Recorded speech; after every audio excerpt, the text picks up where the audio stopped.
तुलसी का प्यारा वचन, ये है वचन प्यारा।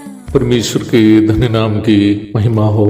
प्रभात मनन के सत्र 1933 में आप सभी का बहुत ही विनम्रता के साथ स्वागत करता हूँ। आइए आज का मनन के लिए हम पढ़ते हैं इब्रानी अध्याय 9 पद 1। उस पहली वाचा में भी सेवा के नियम थे और ऐसा पवित्र स्थान था जो इस जगत का था। हम बीते दिनों में पुरानी वाचा के कई कमजोरियों के बारे में चर्चा की थी। मैं पुनः ये बात दोहराना चाहता हूँ कि कमजोरी पुरानी वाचा में नहीं थी, बल्कि उससे जिन लोगों के लिए दी गई थी उनमें थी। पुरानी वाचा की कमजोरियों पर चर्चा करते समय एक प्रश्न स्वाभाविक रूप में हमारे मन में उत्पन्न होने की संभावना है। यदि पुरानी वाचा हमारे लिए किसी प्रकार के काम का नहीं थी तो उसे देने की क्या आवश्यकता थी? एक महत्वपूर्ण प्रश्न है। परंतु हमें अवश्य जानने की बात यह है कि पुरानी वाचा बिना कोई उद्देश्य से नहीं दी गई थी, उसे देने का खास उद्देश्य था। इस विषय का शुरुआत वास्तव में 9वां अध्याय में नहीं है, बल्कि 8वां अध्याय में ही है। 8:5 में हम पुरानी वाचा के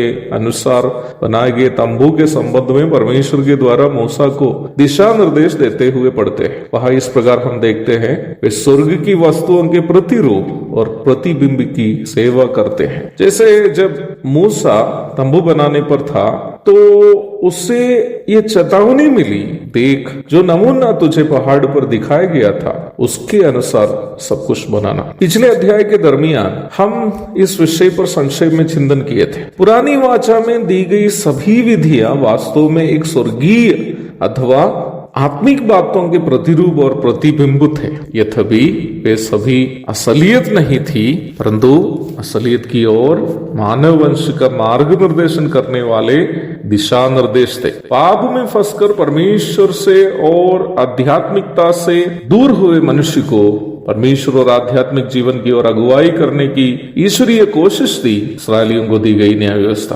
परमेश्वर से दूर हुए मनुष्य अदन की वाटिका से बाहर पाप की घिनौनी खाई में डूब रहा था। उत्पत्ति के 14 अध्याय में आते ही भाई भाई की हत्या करते हुए हम देखते हैं। उत्पत्ति की पुस्तक 6 अध्याय से लेकर हम ये देखते हैं कि मनुष्य घृणित लैंगिक पापों में डूबते हुए जल प्रलय के द्वारा मनुष्य वंश के बहुमत को परमेश्वर मार डालने का एक मुख्य कारण उनके अधार्मिक तथा अनैतिक जीवन ही था। जल प्रलय के पश्चात भी मनुष्य में वास करने वाला पाप मनुष्य को बर्बाद करते रहा। सदोम और अमोरा जो पौराणिक दुनिया के सबसे समृद्ध 2 शहर थे, परमेश्वर के प्रकोप का पात्र इसलिए हुए क्योंकि दोनों शहर समलैंगिकता के लिए कुख्यात थे। उन शहरों के पाप इतना भयानक था कि सदोम से बचकर बाहर आने के बावजूद भी सदोम की गंदगी लूत के दोनों बेटियों के मन से निकली नहीं थी। उनके घिनौने हरकत 2 श्रापित वंशों की उत्पत्ति के कारण हो गए। इस प्रकार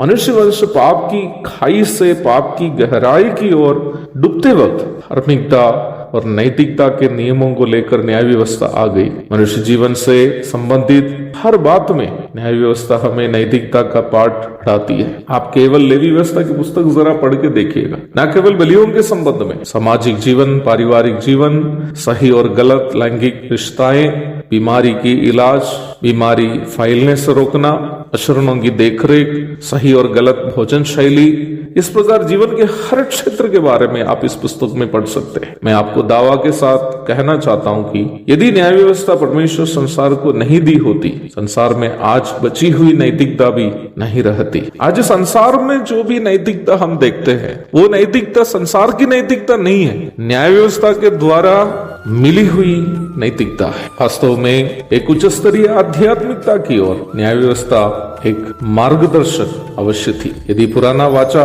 नहीं रहती तो नई वाचा का भी महत्व नहीं होता। प्रभु दया करे, इस अध्ययन को हम जारी रखेंगे। प्रभु आप सबको आशीष दे। आमीन।